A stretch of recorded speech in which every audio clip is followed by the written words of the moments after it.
Ini adalah tanda covert narcissist paling bahaya.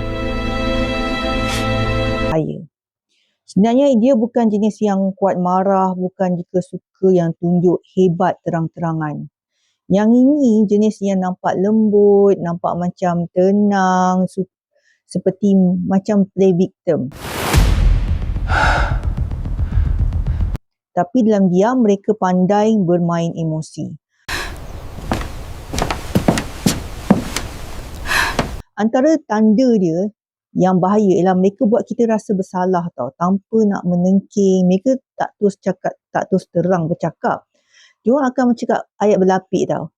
Tak apalah, saya memang selalu tak penting pun. Alah, betul lah, awak betul lah. Atau mungkin saya yang selalu berharap. Sekali dengar nampak macam sedih je kan. Tapi lama-lama kita pula rasa penat. Asyik-asyik benda yang sama. Asyik-asyik dia je yang playing victim.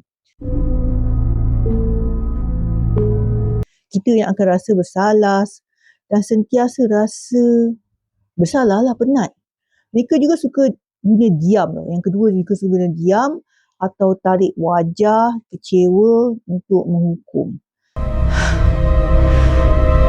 Bila kita tak ikut kehendak mereka, tiba-tiba mereka jadi macam dingin. Bukan sebab nak selesaikan masalah pun, tapi sebab nak kita ni sentiasa mengalah. Yang paling bahaya covert narcissist bukan kita persoalkan diri kita sendiri. Kan? Susah contoh dia, mereka gaslighting tau. Kita akan fikir, aku ke yang selalu sensitif? Aku ke yang jahat? Betul ke? Sebab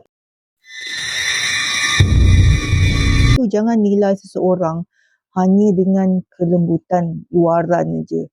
Ada orang tak tinggikan suara, tapi tetap nak melukakan kita dengan cara yang sangat halus. Kalau korang berminat, korang boleh klik link bio untuk dapatkan buku tentang covert narcissistic.